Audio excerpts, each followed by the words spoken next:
Olá pessoal, então nós vamos apresentar hoje aqui, neste vídeo, o cálculo de cortinas com estacas justapostas, né? E a solução do caso com a parte da cortina aqui em balanço, né? Bom, essa solução de contenção, ela é adotada quando eu vou primeiro executar a estrutura de contenção e depois vou fazer a escavação, né, que é a situação então típica do subsolo de edifício. Essa solução de cortina em balanço, que quer dizer que esse trecho vai ficar totalmente sem nenhum apoio, né, livre, né, sobre a ação aqui do empuxo lateral, ela é viável até 3,5, 4 metros de profundidade. Tá? A partir daí, recomenda-se a solução com a introdução de tirantes, né? São elementos de barras de aço que vão ser ancoradas dentro do próprio terreno e vão criar um apoio intermediário aqui para a nossa cortina. Então vamos ver aqui a situação da situação em cortina em balanço. Então, após a escavação, que é a situação final, né? Nós vamos ter aqui nós vamos considerar também a presença em cima aqui do aterro de uma sobrecarga, né? Como a gente fez então para outra cortina de concreto armado, né? Bom, então aqui a solução é a execução de estacas circulares, né? Justaposta, como vocês estão vendo aqui, afastado, então exatamente o afastamento entre uma estaca e outra é exatamente o diâmetro dessa estaca. Então podemos ter estaca de 20, 25, 30, 35, né? Ou até 40 centímetros, tá? De estaca. Essas estacas podem ser executadas com trado manual, desde que você não tenha presença de água. Pode ser executadas também do tipo estaca raiz, né, com encamisamento, ou com trado mecânico e com encamisamento de tubos de PVC, por exemplo, seria uma alternativa também. E normalmente, né, elas são utilizadas, como eu já tinha dito aqui, para execução de subsolos. É interessante que esse tipo de estaca também, ele já tem uma drenagem natural, né? Porque pode passar água aqui entre essas estacas, mas que devem ser colocados também, podem ser forçada a colocação de drenos, né? De furos aqui com tubos de PVC para facilitar o escoamento da água. Então, normalmente, não se considera a presença de água aqui nesse terrapleno aqui, né? Justamente por conta dessa drenagem natural que esse sistema já prevê, ok? Bom, então vamos lá, qual é a situação? Então eu tenho uma parede aqui, né, que é essa linha azul aqui, e sobre a ação desse carregamento aqui do empuxo de terra, ela vai empurrar essa cortina aqui para frente. Então, exagerando aqui, nós vamos ter, né, nessa linha verde aqui, como se fosse nessa linha verde, a configuração deformada da cortina. Ela vai ter um elástico aqui, está imaginando como se ela tivesse uma deformação de corpo rígido, né? Então, em função disso, o que é que nós vamos ter, né? Nós vamos ter, enquanto eu tenho somente essa parte aqui em cima, né, do balanço, eu só tenho terra desse lado. Então, eu vou ter empuxo ativo, né, desse lado. Então, esse aqui é o diagrama de carga ou de ação, né, que vai atuar em cima da nossa cortina. Normalmente se faz esse cálculo aqui para 1 metro de cortina, portanto vai envolver mais de uma das estacas normalmente, né? Bom, então o que acontece? Então, nesse trecho aqui H, nós vamos ter empuxo ativo. A partir do H, eu começo a ter do outro lado agora o terreno que vai ser empurrado, né? Então, quando ele vai ser empurrado, ele mobiliza o quê? Mobiliza um diagrama de empuxo passivo, né? Ok? Então, eu vou ter, começa a aparecer um diagrama de empuxo passivo. Então, eu vou ter a soma agora do empuxo ativo, que está acontecendo desse lado esquerdo, com o diagrama de empuxo passivo, que está acontecendo desse lado aqui. Então, eu tenho esse diagrama que é contrabalanceado, né, por esse aqui. Então, a resultante vai ser essa linha que a gente está vendo aqui, né? Vai ter um ponto em que o cortante, o empuxo é ativo, né, que está do lado esquerdo, certo? Empurrando para o lado direito. Ele é equilibrado pelo empuxo passivo desse lado, então não teria nenhum empuxo, né? Aqui nesse ponto. E a partir daqui, nós vamos ter a prevalência do empuxo passivo. Então, por isso que a seta agora é da direita para a esquerda. Então, a ação resultante, né, do solo na estaca é uma ação de empuxo passivo, né? Na verdade, teria empuxo passivo menos empuxo ativo, tá? E a partir desse ponto, que seria o ponto em que ela gira, que está a uma distância, que isso aqui seria o y, seria o comprimento total da estaca, né, que garante a situação de equilíbrio, é esse y que nós vamos procurar. Esse ponto aqui vai ser um ponto Z, que também é uma incógnita do problema, né? E aqui sobraria, então, y menos z. Então, esse ponto seria o ponto de giro, né, da minha cortina. Então, daqui para baixo, o que vai acontecer agora? Eu vou ter, como a cortina agora está pressionando o solo do lado esquerdo, então o solo do lado esquerdo vai gerar empuxo passivo do lado esquerdo, e o solo do lado direito agora vai produzir empuxo ativo, tá? Vai produzir empuxo ativo desse lado. Então, no final, quando a gente somar esses diagramas todos, tá? Nós vamos ter esse aspecto aqui de diagrama de forças, né, efetivamente atuando na minha cortina, tá?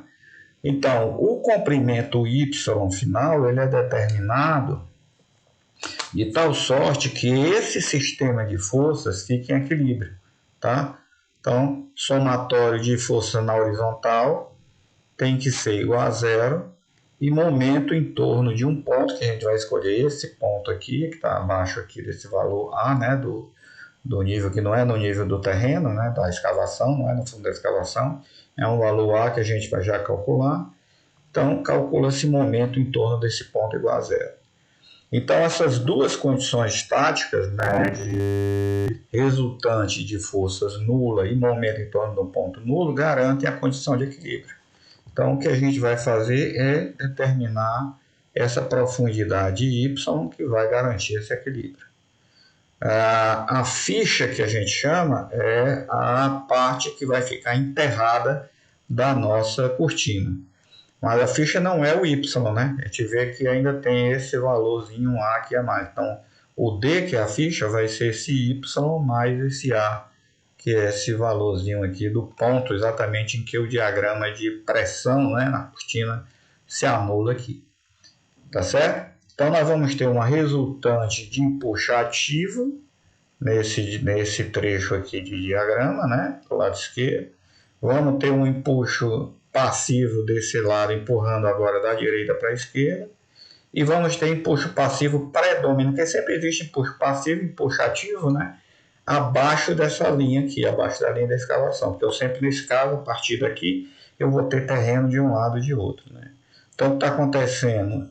Até o ponto A, eu vou ter, aliás, até esse ponto aqui, né? Eu vou ter empuxo ativo do lado esquerdo e empuxo passivo do lado direito, né?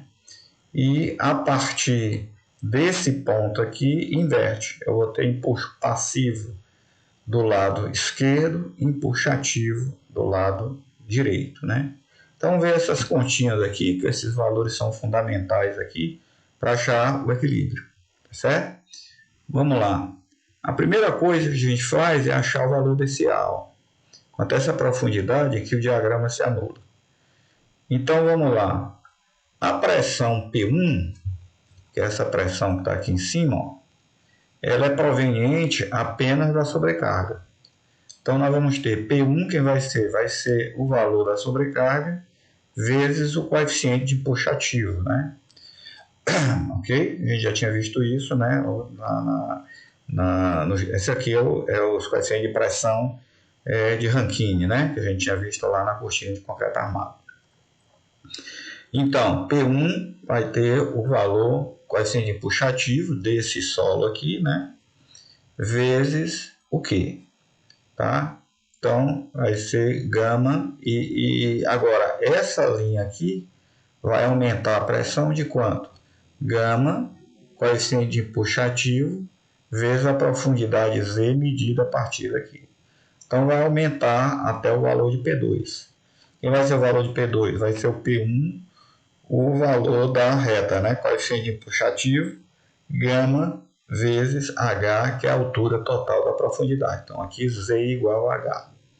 Tá certo? Então a gente tem valor de P1 e valor de P2 aqui já conhecido. Bom, a partir daqui então, ó, prossegue esse diagrama de empuxo ativo e vai aparecer o diagrama de empuxo passivo, que é gama Kp vezes Z, né? Gama Kp vezes Z. O Kp é sempre bem maior, né? Nesse caso aqui, é bem maior do que o K em CA. Então aqui é 0,33 e o coeficiente de empuxo passivo vai ser 3, que é exatamente o inverso, né? Nessa situação de terrapleno na vertical, que é o que a gente está vendo aqui, escorado aqui ou arrimado aqui na vertical. Ok? Então vamos lá. Nesse trechozinho aqui vai ficar, né, a parte então, da esquerda para a direita empuxo ativo e da direita para a esquerda empuxo passivo. Então é essa equação que está aqui. Ó. Então a partir daqui nós vamos ter P2 empurrando para a direita. Continua empurrando para a direita o empuxo ativo. Então gama K índice A vezes A. Eu quero saber a situação nesse ponto aqui, né? E sentido contrário, gama Kp vezes A. Então isso aqui tem que ser igual a zero, né? Que é esse ponto aqui que a gente quer. Portanto, vai ficar P2 gama Kp menos Ka. Só resolver essa equação aqui para o valor de A. Ok? Muito bem. Então, aqui também na formulação, para simplificar, ele resolveu chamar de C esse valor gama Kp menos K em CA. Toda vez que a gente multiplicar C por uma distância, a gente vai conseguir, né, quanto que variou o diagrama quando eu tenho de um lado empuxo ativo e do outro lado empuxo passivo, independente de ser do lado em que esteja, né? Então, nesse caso aqui, o empuxo ativo do lado esquerdo, empuxo passivo do lado direito. Mais na frente vai aparecer uma situação em que eu tenho o contrário, né? Empuxo ativo do lado direito e empuxo passivo do lado esquerdo. Muito bem, então nós achamos agora quem é o valor de A. Vamos ver quem seria agora, né? Então aqui está o C, né? Aquela constante. Aqui chegamos ao valor de A. Então esses primeiros quadrinhos aqui resultam dessas primeiras equações aqui. Muito bem, o que é importante agora? A gente precisa achar esses três valores aqui agora. Ó. P', que é essa pressão aqui. P', e P vezes P índice P. Tá? Vamos lá. Tá? Na sequência aqui, bom, antes disso, ele vai calcular aqui os valores, como ele já tem esse diagrama aqui em cima, né? Ele vai calcular quem é essa resultante de empuxo ativo desse diagrama aqui, né? Então, ele vai dividir numa parte retangular, correspondente aqui só ao P1, depois vai pegar um triângulo, ó, vamos colocar aqui uma linha aqui, ele vai dividir assim, ó, ele vai pegar aqui e vai considerar três figuras. Esse retângulo aqui do P1, um triângulo que teria um lado aqui P2 menos P1 e esse outro triângulo aqui. Então a soma dessas áreas vai me dar o que ele está chamando de RA. E ele também pode achar a posição Y, né, desse RA em relação ao ponto O. Então, lembrando que a gente vai fazer o equilíbrio, né, checando o momento, zerando o momento em torno do ponto O, né, que é esse ponto aqui. Então é possível achar esse Y, é isso que ele faz aqui. Ó. Então o impulso 1 vai ser P1 vezes H, que é quem? Que é a parte do retângulo aqui. Depois vem esse triângulo, quem seria? P2 menos P1 vezes H sobre 2. Ó. P2 menos P1 vezes H sobre 2. Tá? É a parcela desse triângulo. E desse outro triângulo aqui vai ser P2A sobre 2. P2A sobre 2. Né? Então, calculou as três parcelas. A soma vai ser o RA. E aqui ele calcula o centro de gravidade de cada um daquelas figuras, né, em relação à posição do centro de gravidade em relação ao ponto O. E aí ele verifica agora quem é a posição do centro de gravidade do somatório das figuras, né? Que seria, então, os momentos estáticos de cada uma das figuras dividido pelo somatório, né? Que seria o RA, tá? Então, com isso, a gente acha quem é esse Y. Então, prosseguindo agora vamos achar esses outros elementos aqui, ó, da figura geométrica aqui. Bom, aí ele vai achar o P índice P. Vamos ver, está dizendo que é C vezes Y. P índice P é esse valor aqui, tá? Essa linha aqui, pessoal, seria a linha, né, que vai bater lá no P índice P. Ela seria a linha se continuasse todo o tempo empuxo passivo do lado direito e empuxo ativo do lado esquerdo. Seria o prolongamento. Quanto é que seria, então? Se isso aqui é y, que é uma incógnita, né? A gente viu que quando eu tenho uma diferença dos dois lados, o valor produzido vai ser o valor de C vezes a altura, né? C vezes a altura me dá o valor quando eu tenho as duas situações, né, de empuxo ativo e empuxo passivo atuando simultaneamente. Então, por isso que vai ser C vezes D, que é essa altura aqui, perdão, C vezes Y, que é essa altura aqui, vai me dar o P índice P, que é esse cateto aqui, desse triângulo aqui, tá? Então, esse primeiro aqui, ok. Agora vem o P'. Quem é o P' na nossa figura? É esse elemento aqui. P', pessoal, ele seria como se eu tivesse empuxo passivo desde lá de cima, tá?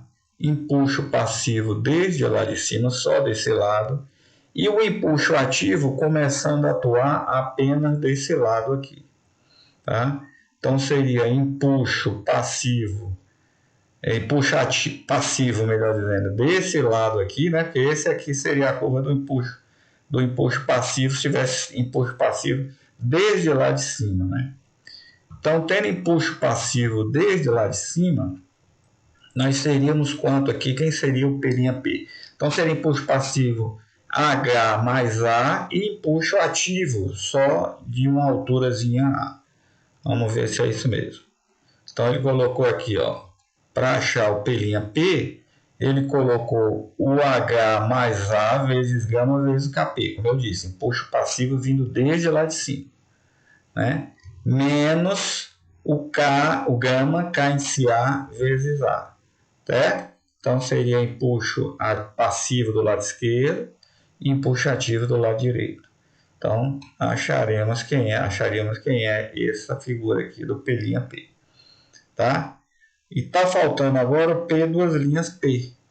O P duas linhas P, quem seria, né? Seria se a gente continuasse a partir daqui com empuxo passivo, né, desse lado e empuxo ativo do outro lado, que é o que sempre tem quando eu tenho dois terrenos, né, do lado e do outro do problema. Então seria o P duas linhas, que está lá embaixo, que é esse valor aqui, né?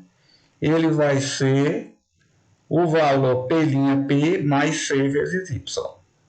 Novamente aparece o C vezes Y, né? Porque eu tenho um problema de empuxo passivo de um lado e empuxo passivo do outro. E aqui começando do próprio P'. Ok?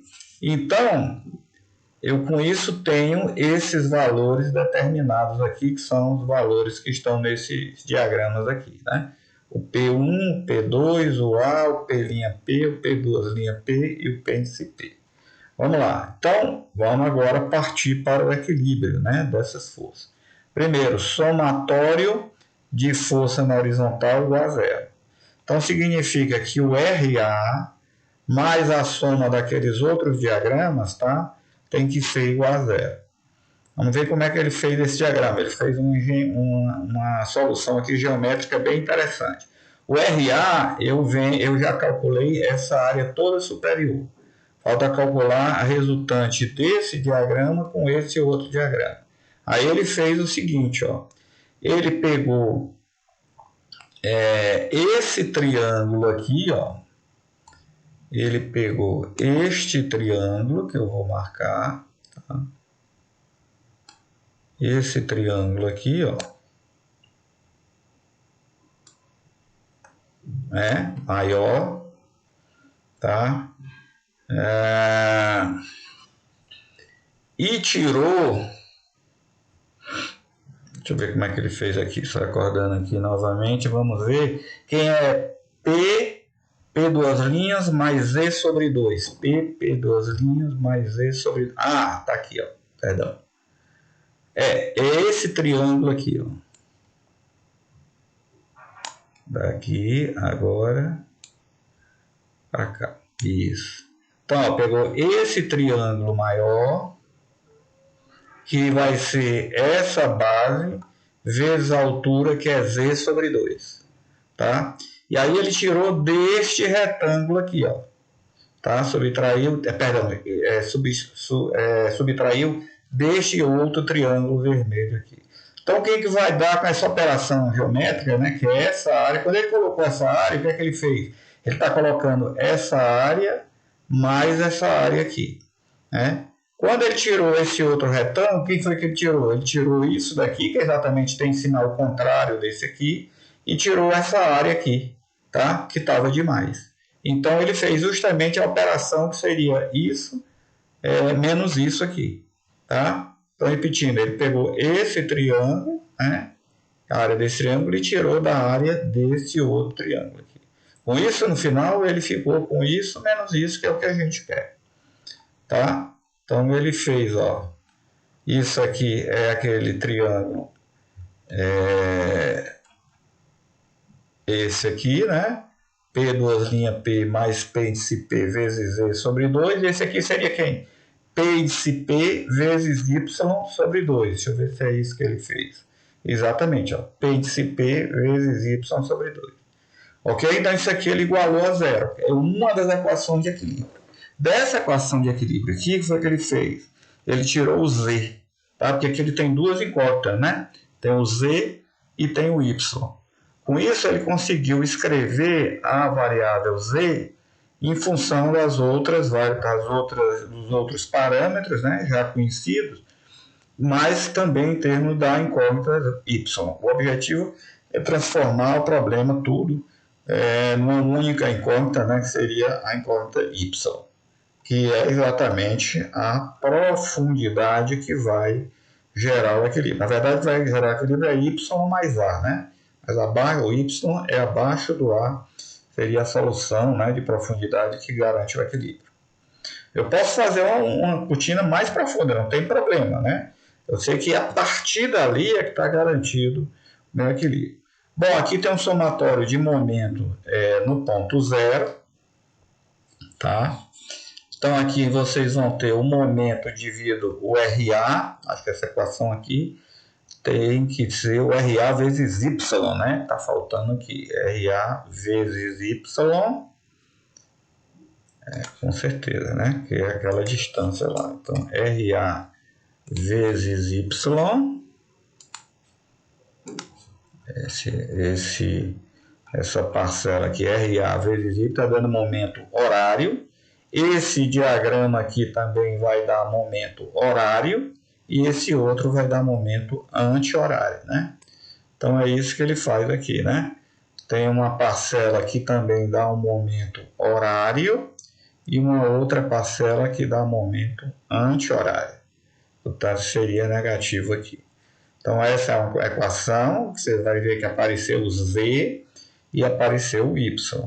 Mas aí ele vai substituir esse Z por essa parcela aqui, por esse valor aqui, né, que aparece só o Y, e aí vai ficar uma equação só em Y, e aí vai aparecer, pessoal, um polinômio de quarta ordem.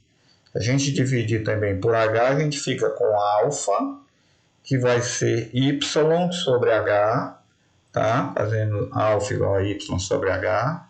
O nosso polinômio de quarta ordem vai ser C1 alfa 4, C2 alfa 3, menos C3 alfa 2, menos C4 alfa, menos C5 igual a zero. Então, a raiz desse polinômio aqui, O alfa, que atende à condição de equilíbrio, com o alfa a gente multiplica por H, obtém o Y, né? Tem as respostas do problema. Então, aqui já estão as constantes C1, C2, C3, C4, C5, em função dos valores que a gente já determinou lá, né? Tá certo?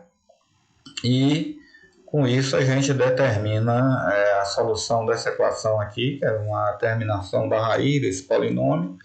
Pode ser feito lá por tentativas, né? Ou nós vamos usar depois uma planilha, com isso vamos trabalhar com aquela ferramenta do atingir meta, né? Que vai ser bem prático para a determinação da raiz desse polinômio aqui. Com o y determinado, a gente acha o valor de b, que é a profundidade y mais a, e aí aplica ainda aqui um coeficiente de segurança, né, dado o padrão de incerteza do comportamento do solo, multiplica por 1,20 esse b, e aí isso que a gente chama de ficha, né, que é o comprimento mínimo que a gente deve ter na nossa estaca, abaixo do terreno da escavação, né, para garantir o equilíbrio. Bom, também pode ser determinada a posição do ponto de cortante nulo, que seria o ponto de momento máximo, seria o y asterisco, que é o 2RA sobre C, então acha-se esse valor, e acha quem é o valor do momento máximo, né? Ao longo tem um diagrama de momento negativo na nossa cortina aqui, e aí nós vamos achar o ponto de momento máximo, que é o ponto que é o valor de momento que nós vamos usar para a determinação das armaduras da nossa estaca, tá? Então, só depende aqui do RA, que já é conhecido, do Y, que é aquela distância do centro de gravidade dos empuxos, né, em relação ao ponto O Y asterisco, que é o ponto de cortante nulo, né, o C, que é conhecido. Então, esse valor aqui, que vem justamente aqui de você ao achar quem é o Y asterisco, que é a distância dele do ponto de momento máximo, né, a partir do ponto O aqui para baixo, e aí você consegue calcular os momentos, né, provenientes dessas forças aqui, entrando lá por cima para achar o momento máximo do nosso problema, né? Exatamente essa equaçãozinha que nos dá esse valor aqui. Ok? Com esse momento que a gente encontra aqui, que é o momento por metro, a gente calcula o momento em uma estacazinha, tá? Que é o momento máximo vezes o D, né? Que é o diâmetro. Porque eu tenho um momento por metro. Se eu tenho aqui as estacas estão afastadas exatamente de uma distância D, né?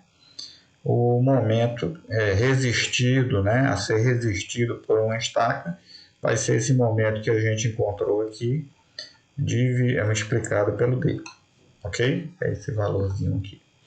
Então é isso. Nós vamos no próximo vídeo fazer então um exercício numérico.